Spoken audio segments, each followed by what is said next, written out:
వార్తలకి స్వాగతం. వివరాల్లోకి వెళితే రాష్ట్ర ఐటీ విద్యాశాఖల మంత్రి నారా లోకేష్ ప్రత్యేక చొరవతో కూటమి ప్రభుత్వం సుమారు 138 కోట్ల నిధులతో మంగళగిరిలో అత్యంత ప్రతిష్టాత్మకంగా నిర్మించ తలపెట్టిన 100 పడకల ఆసుపత్రి నిర్మాణ పనులు వేగవంతం చేయాలని రాష్ట్ర వైద్య ఆరోగ్య శాఖ మంత్రి సతీకుమార్ యాదవ్ అధికారులకు సూచించారు. నగరంలోని ఆటో నగర్ ఏపీఎంఎస్ఐడిసి కార్యాలయంలో ఆయన అధికారులతో సమీక్షా సమావేశం నిర్వహించారు.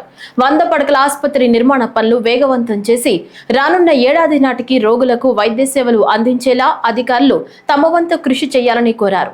అంతర్జాతీయ యోగా దినోత్సవం సందర్భంగా ఈ నెల 21వ తేదీన భారత ప్రధాని నరేంద్ర మోదీ విశాఖపట్నం విచ్చేయుచున్న నేపథ్యంలో కార్యక్రమాన్ని విజయవంతం చేయాలన్నారు. ఈ సమావేశంలో APMSIDC chairman Chillapalli Srinivasarao, vice chairman and managing director PS Girisha, chief engineer K శ్రీనివాసరావుతో పాటు వివిధ విభాగాల అధికారులు, సిబ్బంది పాల్గొన్నారు.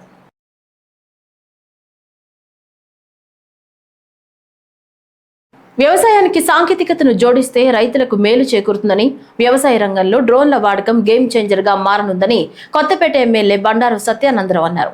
అంబేద్కర్ కోనసీమ జిల్లా రావులపాలెం జిల్లా పరిషత్ బాలికల ఉన్నత పాఠశాల ప్రాంగణంలో మంగళవారం జరిగిన కార్యక్రమంలో ఆయన వ్యవసాయ యాంత్రీకరణ పథకాన్ని ప్రారంభించి రైతులకు పవర్ టిల్లర్లు, డ్రోన్లు పంపిణీ చేశారు. ఈ సందర్భంగా ఎమ్మెల్యే సత్యానందరావు మాట్లాడుతూ సుమారు 1,05,00,000 రూపాయల సబ్సిడీతో నియోజకవర్గంలో 52 పవర్ టిల్లర్లు, 7 డ్రోన్లను రైతులకు అందజేశామని చెప్పారు. వ్యవసాయ రంగంలో నానాటికి పెరుగుతున్న పెట్టుబడులను నియంత్రించి అధిక దిగుబడులను సాధించేందుకు వ్యవసాయ యాంత్రీకరణ ఎంతగానో దోహదం చేస్తోందన్నారు. అనేక రకాలైనటువంటి సమస్యల పరిష్కారం చేసడానికి వ్యవసాయంలో డ్రోన్ గేమ్ చేంజర్ కాబోతా ఉన్నాయనేది సందర్భంగా నేను తెలియజేస్తా ఉన్నా. ఇప్పుడు మన జిల్లాలోనే మొట్టమొదటిగా మన రావులపాలెంలోనే ఈ డ్రోన్ ఈనాడు 7 ఇక్కడ అందివ్వడం జరుగుతూ ఉంది. చాలా పెద్ద సబ్సిడీలతోటి. ఇవన్నీ కూడా రైతాంగం గమనించాలి. ప్రభుత్వం అనేక రకాలైనటువంటి కష్టాల్లో ఉన్నా, ఇబ్బందుల్లో ఉన్నా ఏ ఒక్కటి కూడా తగ్గేదే లే, ఏ విషయాలను కూడా తగ్గట్లేదు. అన్నీ జరగాలి. అమరావతి జరగాలి, పోలవరం ప్రాజెక్టు కట్టాలి, ప్రజలకి అన్ని ప్రభుత్వ పథకాలన్నీ కూడా తగ్గించకుండా అన్ని అందివ్వాలి, తల్లికి వందనం ఇవ్వాలి, అన్నదాత ఇవ్వాలి, పెన్షన్ ఇవ్వాలి, గ్యాస్ సిలిండరు ఇవ్వాలి, గుంతలు లేని రోడ్లు ఇవ్వాలి, అన్నీ కూడా అన్న క్యాంటీన్ నడపాలి, 5 రూపాయలకే భోజనం పెట్టాలి. ఇవన్నీ కూడా ప్రభుత్వం చిత్తశుద్ధితోటి ఏదైతే ప్రజలు, రైతులు కోరుకున్నారు, ఈ ప్రభుత్వం వస్తే మాకు న్యాయం జరుగుతుందని ఇటువంటి ప్రభుత్వం కావాలని ఎన్డీఏ కూటమి ప్రభుత్వం కావాలనుకున్నారు. ఆ నమ్మకాన్ని నిలబెట్టుకుంటూ ఈనాడు ఎన్డీఏ కూటమి ప్రభుత్వం పాగులాడుతూ ఉంది. కష్టాలున్నాయి, ఆర్థిక ఇబ్బందులు ఉన్నాయి, అయినా ఏ ఒక్కటి కూడా తగ్గేదేలే. ఈనాడు అన్నదాత సుఖీభవ అన్నదాత కార్యక్రమం కూడా త్వరలో అమలు చేయబోతా ఉన్నారు. కేంద్రం 6,000 రూపాయలు ఇస్తే రాష్ట్రం 14,000 రూపాయలు వేసుకుని కేంద్రం ఎప్పుడు డబ్బులు మంజూరు విడుదల చేస్తే వెంటనే రాష్ట్ర ప్రభుత్వం డబ్బులు ఇవ్వడానికి ఇది కూడా తొందరలోనే మొదటి దఫా ప్రారంభించడానికి ఈ నెలలోనే చేయాలనేది కూడా ప్రభుత్వం దృఢ సంకల్పంతో ఉందని మనం చేస్తా ఉన్నాం. కుప్పంలో ఓ మహిళను చెట్టుకు కట్టి దాడి చేసిన ఘటనపై ముఖ్యమంత్రి చంద్రబాబు ఆగ్రహం వ్యక్తం చేశారు. మహిళపై దాడి చేసిన వారిపై కఠిన చర్యలు తీసుకోవాలని పోలీసులను ఆదేశించారు. ఈ ఘటనపై ఇప్పటికే జిల్లా ఎస్పీతో సీఎం మాట్లాడారు. నిందితుడిని అరెస్టు చేశామని జిల్లా ఎస్పీ తెలిపారు. మహిళల్ని హింసించిన వారిపై అత్యంత కఠిన చర్యలు తీసుకోవాలని సీఎం ఆదేశించారు. ఇలాంటి చర్యలు పునరావృతం కాకుండా చూడాలని పేర్కొన్నారు. చిత్తూరు జిల్లా కుప్పం పురపాలిక పరిధిలోని నారాయణపురానికి చెందిన తిమ్మరాయప్ప అదే గ్రామానికి చెందిన ముని కన్నప్ప వద్ద 80,000 రూపాయలు అప్పు తీసుకున్నాడు. అప్పుల భారం భరించలేక ఊరు విడిచి వెళ్లిపోగా అతని భార్య శిరీష పుట్టిల్లు శాంతిపురం మండలం కెంచనబల్లలో ఉంటూ బెంగళూరులో కూలి పనులు చేసుకుంటూ కుమారుని పోషిస్తున్నారు. ఈ క్రమంలో సోమవారం నారాయణపురం పాఠశాలలో కుమారుడి టీసీ తీసుకునేందుకు వచ్చిన శిరీషను ముని కన్నప్ప, అతని భార్య మునెమ్మ, కుమారుడు రాజా, కోడలు జగదీశ్వరి పట్టుకుని భర్త తీసుకున్న డబ్బు డబ్బు చెల్లించాలని ఆమెతో వాగ్వాదానికి దిగారు. శిరీషను చెట్టుకు కట్టి దాడి చేయగా స్థానికుల ద్వారా సమాచారం అందుకున్న పోలీసులు ఘటనా స్థలానికి చేరుకుని మహిళను విడిపించారు. బాధితురాలి ఫిర్యాదు మేరకు కేసు నమోదు చేసినట్లు పోలీసులు తెలిపారు.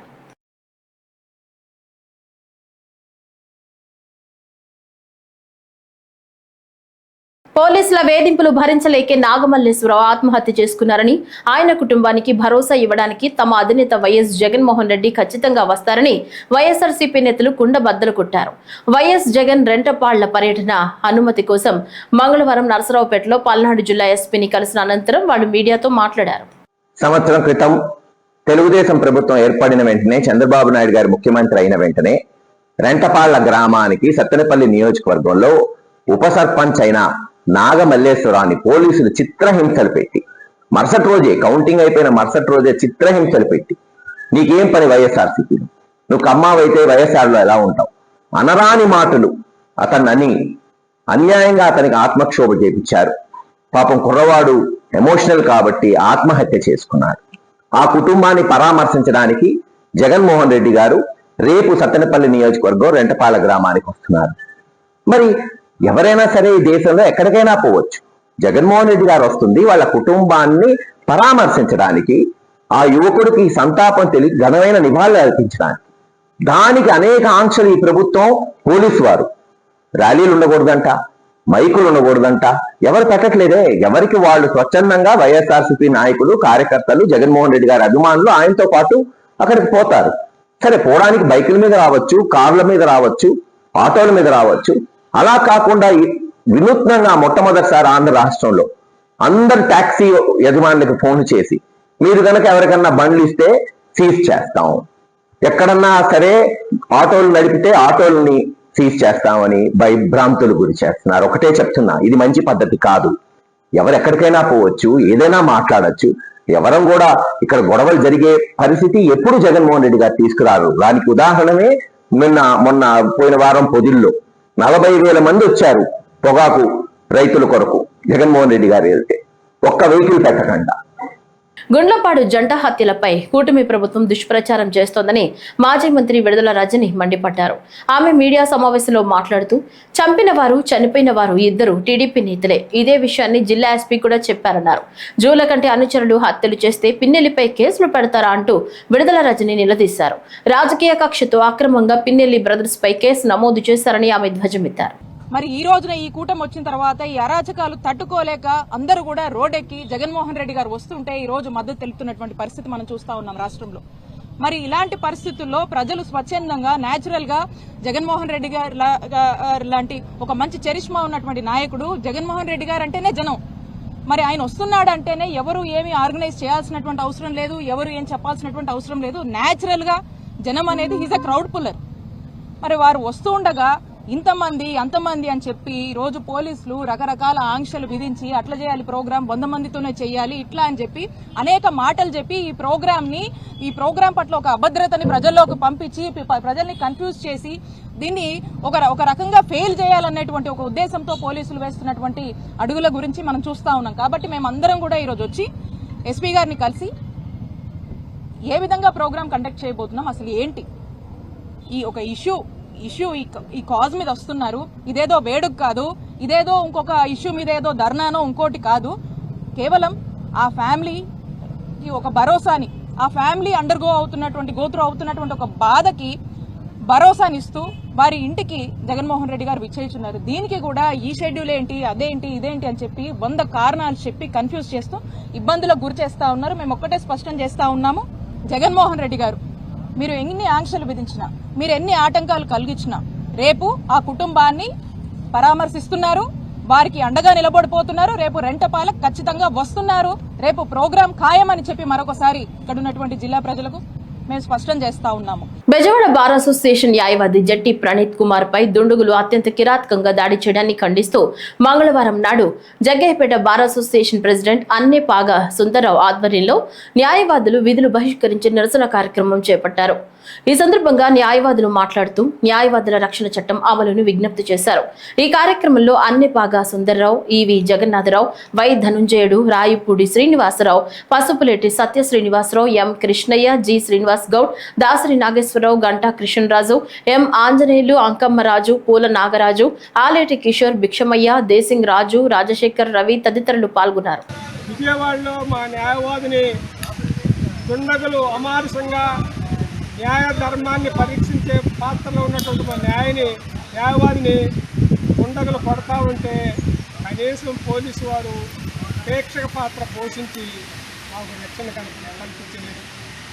అందుకే మేము ఈరోజు రాష్ట్ర ప్రభుత్వాన్ని కానివ్వండి, కేంద్ర ప్రభుత్వాన్ని కానివ్వండి, ప్రభుత్వ కలెక్టర్ గారిని కానివ్వండి, ఎస్పీ గారు కానీ, డీజీపీ గారు కానీ, మేము మీ డిపార్ట్మెంట్తో పాటు న్యాయధర్మ పరిరక్షణకే కాదా పరిపాలన అడ్మినిస్ట్రేషన్ సజావుగా జరగడానికి, న్యాయస్థానాల్లో న్యాయం అక్షరాలు సమానంగా పొందేదానికి మేము పాత్ర వహిస్తూ ఉన్నాం. అలాంటి వారికి మాకు రక్షణ లేకపోతే మేము ఏ విధంగా న్యాయస్థానంలో మా యొక్క వృత్తిని నిర్మించగలమో ఒక్కసారి కొంపరి పరిశీలించి న్యాయవాదులకి ప్రొటెక్షన్ చేసే చట్టాన్ని తీసుకొచ్చి న్యాయవాదుల వృత్తిలో వారిని రక్షణ కల్పించారని మా బార్ అసోసియేషన్ మొత్తం మరి ప్రభుత్వాలు కానీ అధికారులు కానీ మరి కోరుకుంటూ ఆ దుండగుల యొక్క దుర్మార్గ చర్యాన్ని పోలీసు వారు వెంటనే వారిని పట్టుకొని కఠినంగా శిక్షించాలని దండిస్తూ సెలవు తీసుకుంటున్నాం. బుట్టాయిగూడెంలోని కూటమి ప్రభుత్వం ఏడాది పరిపాలనపై వైఎస్ఆర్సీపీ పోలవరం మాజీ ఎమ్మెల్యే తెల్లం బాలరాజు మాట్లాడుతూ చంద్రబాబు పరిపాలన తన కోసమే, తన వారి కోసమే పనిచేస్తున్నారని విమర్శించారు. అశాంతి, అరాచకం, క్షీణించిన లా అండ్ ఆర్డర్, మహిళలు, బాలికలపై అఘాయిత్యాలు, వీధికో బెల్ట్ షాపుతో పరిపాలన సాగుతోందని, ఈ దుర్మార్గపు పరిపాలనపై కరపత్రికను విడుదల చేశారు. ఈ కార్యక్రమంలో మండల కన్వీనర్ రత్నాజీ, యాండ్ర రవి, వైసీపీ సర్పంచ్లు తదితరులు పాల్గొన్నారు. ఈనాడు కూటమి మరి పాలన వచ్చి మరి ఏడాది పూర్తయింది. ఈ ఏడాది పరిపాలన చూస్తే ఒక అరాచక పాలనతో ఈరోజు మరి పరిపాలించారు. పూర్తిగా ఇచ్చిన హామీల్ని కొమ్ములో తొక్కేశారు. అవినీతి దోపిడీతోనే ఈరోజు పరిపాలన సాగుతుంది. గొంతెత్తితే ప్రజల తరఫున అక్రమంగా కేసులు బనాయించడం, అక్రమంగా నిర్బంధించడం, మరి జైలుకు పంపడం కూడా ఈరోజు కొనసాగుతుంది. ఈ ఏడాది పరిపాలన పూర్తిగా చంద్రబాబు నాయుడు పరిపాలించడంలో విఫలమైపోయాడు. అవినీతిలో కూరుకుపోయింది కూటమి ప్రభుత్వం. ప్రజలకు ఇచ్చిన సూపర్ 6 హామీలను అయితే గాలికే వదిలేశారు. ఈరోజు ఒక్క హామీ కూడా పూర్తిగా మరి అమలు చేయలేదు. ఇలాంటి పరిపాలన ఈ భారతదేశంలో ఎక్కడ కూడా మరి జరగడం లేదు. ఒక ఆంధ్రప్రదేశ్లోనే ఈరోజు శాంతి భద్రతలను పూర్తిగా క్షీణించిపోయి ఒక ఎమర్జెన్సీ లేక ఈరోజు రాష్ట్రాన్ని పరిపాలిస్తున్నారు. ఇలాంటి ప్రభుత్వము ఎన్నుకున్నందుకు ప్రజలు కూడా ఈరోజు చేకూడుతున్నారు. వాళ్ళు చంపాలని వాళ్ళే ఈరోజు చెబుతూ కొట్టుకునే పరిస్థితి వచ్చింది. ఎందుకంటే ఈ ఏడాది పాలనలో ఎన్ని హత్యలు జరిగినాయో ఈ రాష్ట్ర ప్రజలందరూ కూడా తెలుసు. డాక్టర్ బిఆర్ అంబేద్కర్ కోనసీమ జిల్లా జెడ్పీ బాయ్స్ హై స్కూల్లో రాత్రిపూట అసాంఘిక కార్యక్రమాలు జరుగుతున్నాయని, పక్కనే వైన్ షాపులు ఉండటం వల్ల చుట్టుపక్కల ప్రజలు చాలా ఇబ్బందులు ఎదుర్కొంటున్నారని, అంతేకాకుండా స్కూల్లో పిల్లలకు ఆటంకాలు ఎదురవుతున్నాయని, వెంటనే వాచ్మెన్లను నియమించాలని వైఎస్ఆర్ కాంగ్రెస్ పార్టీ ఎమ్మెల్సీ కుడుపూడి సూర్యనారాయణ కలెక్టర్కు ఫిర్యాదు చేశారు. అంబేద్కర్ కోనసీమ జిల్లా పరిషత్ కి చాలా వాల్యుబుల్ ప్రాపర్టీస్ ఉన్నాయి. స్కూల్లో కూడా కార్పొరేట్ స్కూల్స్ కి ధీటుగా మరి ఎడ్యుకేషన్ కూడా చాలా బాగా డెవలప్ చేశారు. మరి ముఖ్యంగా ఈ గవర్నమెంట్ స్కూల్స్ అన్నిటికీ కూడా పెద్ద ప్రాబ్లం ఏంటంటే వాచ్మెన్ లేకపోవడం. వాళ్ళకి ఎంతో వాల్యుబుల్ ప్రాపర్టీస్ ఉన్నాయన్నీ కూడా కబ్జాలకు గురి అవుతున్నాయి, అలాగే దొంగతనాలకు గురవుతున్నాయి. ముఖ్యంగా డ్రగ్ పెడలర్స్ కి మన హై స్కూల్స్ అన్ని కూడా స్థావరాల కింద మారిపోయాయి. అలాగే క్రికెట్ బెట్టింగ్ బుకీలకి అని ముఖ్యంగా మరి అవుట్ సైడర్స్ వాళ్ళ ఇళ్లలో స్థలాలు లేక మన ప్లే గ్రౌండ్ లో 5 ఎకరాలు 6 ఎకరాల ప్లే గ్రౌండ్ లో రాత్రులు వచ్చేసి ఇక్కడ అసాంఘిక కార్యక్రమాలన్నీ కూడా చేస్తున్నారు. దీని మీద మేము కలెక్టర్ గారికి రిప్రజెంటేషన్ ఇచ్చిన వేళ ఈ హై స్కూల్ ప్రాపర్టీస్ అన్ని కాపాడాలంటే ఎంతో కాలం నుంచి వాచ్మెన్ లేరు. వాచ్మెన్ తక్షణం మీరు నియమించాలని మేము కోరాం. అలాగే డ్రగ్ పెడ్లర్స్ ముఖ్యంగా పక్కనేమో బెల్ట్ షాపులు ఇచ్చేసి హై స్కూల్ గోడ కానుకుని ఈ బయట వాళ్ళందరినీ కూడా స్కూల్లో తీసుకొచ్చి మరి అసాంఘిక కార్యక్రమాలను చేస్తున్నారు, ఇంక్లూడింగ్ ఉమనిజం. అంచేత పోలీసుని కానీ మరి అలాగే కలెక్టర్ గారిని కానీ మా రిక్వెస్ట్ ఏంటంటే తక్షణం హై స్కూల్లో అసాంఘిక కార్యక్రమాలు ఆపాలి. ఎడ్యుకేషనల్ పరంగా అయితే చాలా బాగున్నాయి మా స్కూల్స్ అన్ని కూడా. ఈ వరవడిని మనం కంటిన్యూ చేయవలసి. 2 కాసులు బంగారం ముత్తూట్ సంస్థలో తాకట్టు పెట్టగా నాకు ఏ విధమైన నోటీసులు ఇవ్వకుండా వేలంపాట వేశామని మీ బంగారం తిరిగి ఇవ్వడం కుదరదని చెప్తున్నారని కలెక్టర్ కార్యాలయంలో కలెక్టర్కు సయ్యద్ నౌసాద్ ఫిర్యాదు చేశారు. సుమారుగా 1,40,000 బంగారు ఆభరణాలు, దుడ్డువారి అగ్రహారం ముత్తూట్ సంస్థలో తాకట్టు పెట్టి ఉన్నానని 58,337 రూపాయలకు తాకట్టు పెట్టగా ఇప్పుడు వేలంపాట వేశామని తిరిగి ఇవ్వడం కుదరదని అంటున్నారని మీడియా ముందు ఆవేదన వ్యక్తం చేశారు. సామాన్య ప్రజల్ని ఎంత ఇబ్బంది పెడుతున్నారో ముత్తూట్ సంస్థపై తగిన చర్యలు తీసుకోవాలని వీఆర్ఓగా పనిచేసిన నాకే న్యాయం జరగడం లేదంటే సామాన్య ప్రజలకు ఏం జరుగుతుందని ప్రశ్నించారు. నేను నా బంగారాన్ని ముత్తూట్ ఫిన్ కార్పొరేషన్ ముమ్మడారం గేట్ బ్రాంచ్ లో తాకట్టు పెట్టానండి 1.5 years బ్యాక్. వాళ్ళు నా బంగారాన్ని నాకు ఎటువంటి నోటీసులు లేకుండా ఏది చెప్పకుండా దాన్ని వాళ్ళు అమ్మేశారండి. అమ్మేసి వేలంపాట వేసానంటున్నారండి. ఆ వేలంపాట వేసిన డీటెయిల్స్ ఇవ్వమని అడిగినా కూడా ఇవ్వట్లేదండి. సిఐ గారు అప్పుడే 2-3 సార్లు పిలిచి చెప్పినా కూడా ఆయన మా ముత్తూట్ మేనేజర్ అండి ఆకుల నాగభూషణం చాలా నిర్లక్ష్యంగా వ్యవహారం చేస్తున్నాడండి. కాబట్టి అతని పైన చర్య తీసుకోమని నేను కోరుతున్నాను. కలెక్టరేట్కి వచ్చి నేను 3 సార్లు ఫిర్యాదు చేశాను. ఇప్పుడు ఫిర్యాదు ఏమంటుందని గ్రీవెన్సర్లో నేను 3 సార్లు ఫిర్యాదు చేశానండి. ఒకసారి ఏమో ఎస్పీ గారు గ్రీవెన్స్ కూడా ఇచ్చానండి. ఎస్పీ గారు బాగా స్పందించి సిఐ గారికి డైరెక్ట్ చేశారండి. సిఐ గారు కూడా పిలిచినా అతను రావట్లేదండి. కాబట్టి ముత్తూట్ మేనేజర్ ఆకుల నాగభూషణం మీద చాలా గట్టి చర్యలు తీసుకోమని అతని మీద ఎఫ్ఐఆర్ నమోదు చేయవలసిందిగా, నాలాంటి వాళ్ళకి అన్యాయం జరగకుండా చూడవలసిందిగా. పేద ప్రజలు అనేక మంది వీళ్ళ వల్ల ఇబ్బందులు పడుతున్నారండి. కాబట్టి అది వాళ్ళు న్యాయం చేయవలసిందిగా కోరుతున్నారు. చిత్తూరు నగర పరిధిలోని రెడ్డిగుంట వద్ద గల RMM పల్ప్ ఫ్యాక్టరీ నందు రైతుల ఆందోళన ధర్నా నిర్వహించారు. సకాలంలో టోకెన్లు ఇవ్వక రైతులను ఇబ్బంది పెడుతూ తమిళనాడు నుంచి వచ్చే కాయాలనుకుంటున్నారని రైతుల ఆందోళన చేశారు. పోలీసులు కూడా బందోబస్తు ఏర్పాటు చేశారు. అయితే వచ్చే నెల 5వ తేదీ వరకు టోకెన్లు మంజూరు చేశామని, రైతులెవరూ 5వ తేదీ వరకు రావాల్సిన అవసరం లేదని ఫ్యాక్టరీ యాజమాన్యం నోటీస్ అతికించారు. రైతులు ఆగ్రహం వ్యక్తం చేస్తూ అధికారులు చర్యలు తీసుకోవాలని కోరుతున్నారు. మరియు 4 రూపాయలు సబ్సిడీ ఇస్తామని ఊరికే విలేకరుల ద్వారా ఒక ప్రెస్ మీట్ ద్వారా చెప్తున్నారు. కానీ ప్రతి రైతు ఇంతవరకు చిత్తూరు జిల్లాలో రైతుల దగ్గర నుంచి 10% 10% మ్యాంగో కూడా ప్రాసెసింగ్ జరగలేదని ఈ సభాముఖంగా తెలియజేస్తున్నాను. దీని ద్వారా ప్రతి ఒక్కరూ రైతాంగం మనం ఒక యూనిటీ లేని దాని వల్లే ఈ విధంగా నష్టపోతున్నామని నేను ఈ సభాముఖంగా తెలియజేస్తున్నాను. ఇక్కడ 200 మంది రైతులు ఉన్నారు. ఇందాక ధర్నా చేస్తాం, మీడియా వాళ్ళు వస్తారు, మన సమస్యను చెప్పుకుందామంటే ఇక్కడ 50 మంది కూడా లేదు.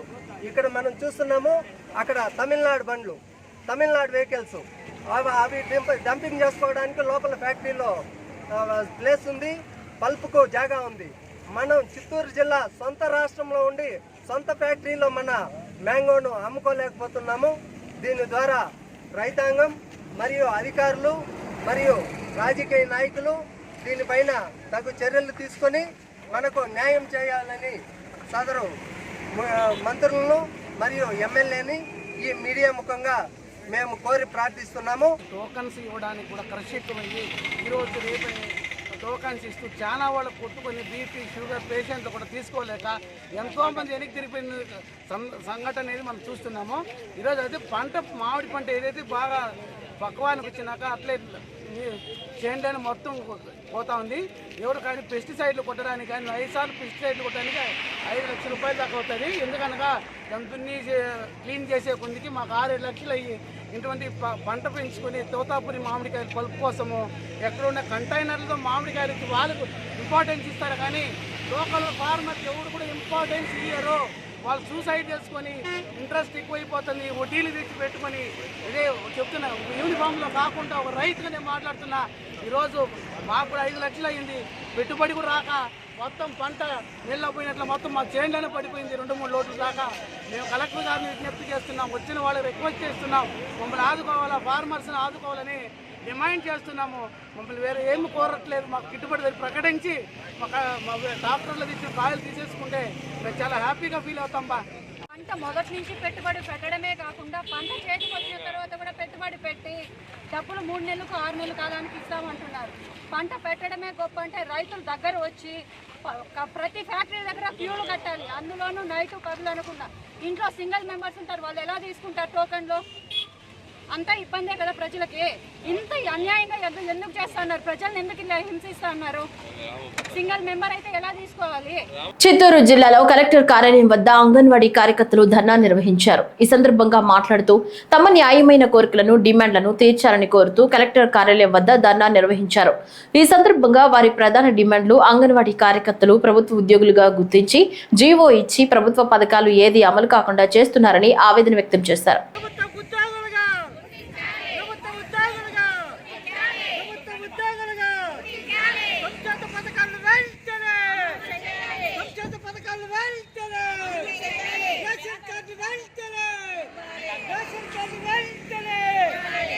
రాష్ట్ర వ్యాప్తంగా పిలుపునిచ్చాం.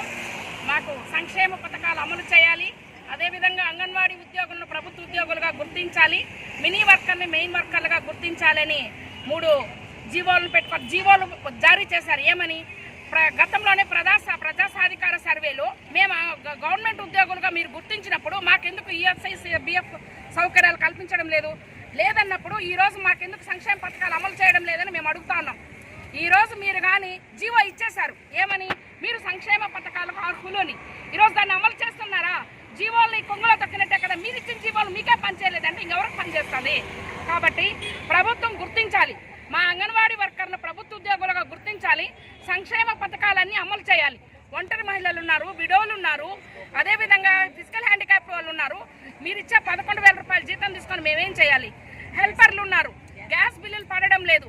మీరు గ్యాస్ బిల్లులు మా అంగన్వాడీ కేంద్రాలకు మా పేరు మీద ఇచ్చినప్పుడు మా ఇళ్ళకి రావాల్సిన గ్యాస్ బిల్లులో సబ్సిడీ పడకపోతే మేము ఎలా బతకాలి? ఇళ్లలో జగడాలు ఇలాంటివి కావాల్సి ప్రభుత్వం ఏం చెప్పింది? మేము టెంట్ల దగ్గర 40 రోజులు ధర్నా చేసినప్పుడు మీకు ఖచ్చితంగా మేము ముందుండి మీకు అన్ని సంక్షేమ పథకాలు ఇస్తాము, వేతనాలు పెంచుతాము, ప్రభుత్వ ఉద్యోగులుగా గుర్తిస్తాము అన్నారు. ఈ రోజు వరకు అమలు చేసిన పాపాన్ని లేదు. అదేవిధంగా గుజరాత్లో సుప్రీంకోర్టు తీర్పిచ్చింది వీళ్ళకి కనీస వేతనాలు 26,000 రూపాయలు అమలు చేయాలని. ఈ రోజు వరకు మన ప్రభుత్వం ముందుంది, 3వ స్థానంలో మన ప్రభుత్వం ఉంది అన్నప్పుడు ఇప్పటి వరకు అమలు చేయలేదు. మీరు రోజు రాష్ట్ర వ్యాప్తంగా జరుగుతున్న ఈ ధర్నాని ముఖ్య ఉద్దేశం ఏమి అనంటే సంక్షేమ పథకాలు అంగన్వాడీ వర్కర్లకు ఇవ్వడం లేదు, స్కీమ్ వర్కర్లకు ఇవ్వడం లేదు. కానీ ప్రభుత్వ ఉద్యోగులు అని చెప్పేసి ప్రభుత్వం అంటా ఉంది. మేము అడుగుతున్నాం, ప్రభుత్వ ఉద్యోగులు అయితే 26,000 గవర్నమెంట్ ఎందుకు మాకు జీతం ఇవ్వలేదు?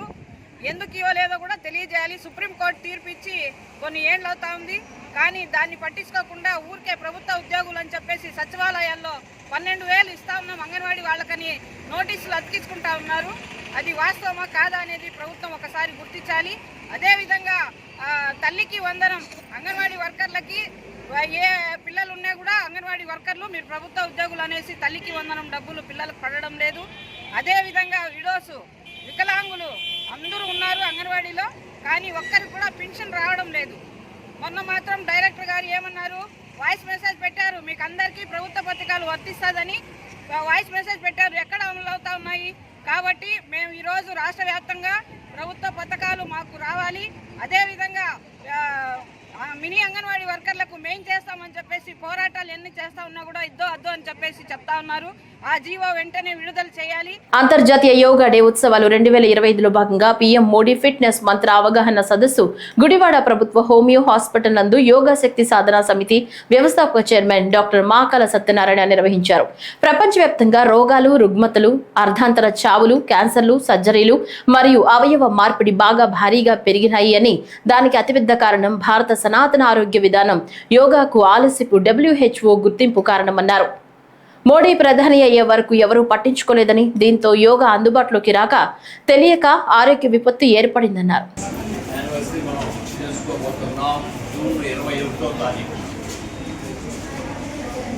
దీని గురించి ప్రజలు మరింత అవగాహన పెంచాలి, వాడకం పెంచాలి అనే దాంతో మా యోగ శక్తి సాధన సమితి ఆయుష్ డిపార్ట్మెంట్ అనుమతితో మన కాలేజీలో చేశాము.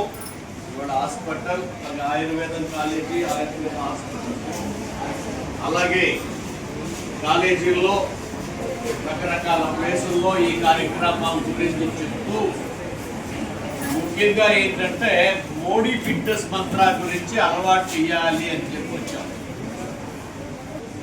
ఈ అవయవాల పనితీరులో వచ్చే మార్పుల మూలంగా మన బాడీలో రోగాలు రుగ్మతలు వస్తున్నాయి. ఈ అవయవాల పనితీరు సమస్థితిలో ఉంటే ఈ రోగాలు రుగ్మతలు తగ్గిపోతాయని ఆయన భావించి తను బాడీ ఫిట్గా ఉండడానికి కారణమైన దాని గురించి చెప్పాడు. ఏంటంటే మన బాడీలో తగ్గిన అవయవాల్లో తగ్గిన శక్తి అరికాళ్ళల్లో, అరచేతుల్లో, చెవుల్లో స్టోర్ అవుతుంది అని. అలా స్టోర్ అయిన శక్తిని ఇలా అనడం ద్వారా అరచేతుల్లో స్టోర్ అయిన శక్తి రీబ్యాక్ అవుతుంది, పునఃశక్తివంతం అవుతుంది, ఆరోగ్యం వస్తుంది. చిన్న ప్రక్రియ ద్వారా మంచి జరుగుతుంది అనే దాంతో ఆయన చెప్పిన ఇది నిజమేనా అని పరిశీలించిన వాళ్ళందరికీ ఇది నిజమే అని తేల్చబడింది. అట్లాగే ఇంకొక ప్రక్రియ ఏంటంటే చెవుల్లో స్టోర్ అవటం, అరికాళ్ళల్లో, అరచేతుల్లో, చెవుల్లో కనుక మర్దన రోజు చేసుకున్నట్లయితే ఆరోగ్యవంతులు అవుతున్నారు అని. ఏం చేయాలి అంటే 3 నిమిషాల పాటు కుడి చేతిని ఎడమ చెవిని మర్దన చేయాలి.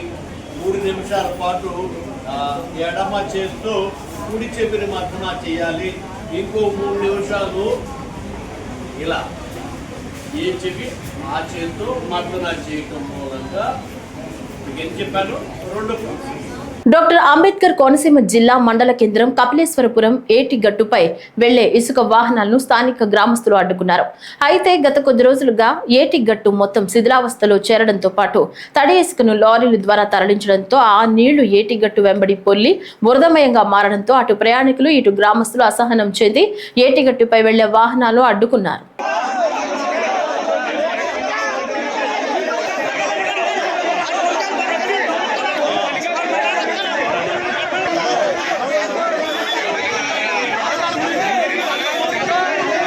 నగరికల్లు మండలం అడ్డరోడ్డు చల్లగుండ్ల గ్రామాల్లో గంజాయి వ్యాపారం విచ్చలవిడిగా జరుగుతుంది.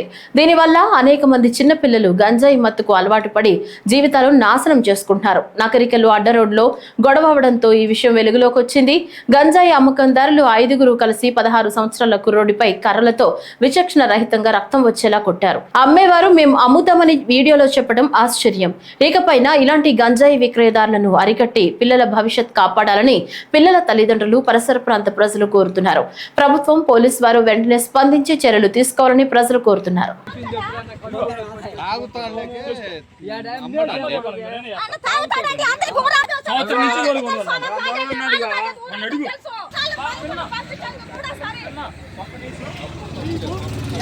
కొట్టాలి ఎవరు ఒకసారి ఇటు చూపిండి. రే నువ్వు డబ్బులు ఇటు చూపిరా. వాళ్ళు తాగుతారని చెప్పారు. తాగితే చేతులు కట్ట పెట్టాలి, ప్రసాదం లాగా పెట్టాలి, లేదంటే పేపర్ లో అప్పటికప్పుడు చుట్టేయాలి. ఆల్రెడీ నువ్వు చుట్టూ ఎందుకు పెట్టు? నువ్వు అమ్ముతున్నావు కాబట్టి సరే, నువ్వు అమ్ముకో నా సంబంధం లేదు. సరే ఇవ్వాలి. రోజు తాగే పిల్లగాడు రోజు వచ్చిండు, రోజు ఇట్లా దగ్గరికి వచ్చి అడిగిండు, నువ్వు ఇలా కొట్టాల్సిన అంత అవసరం ఏంటి? ఈ వార్తలు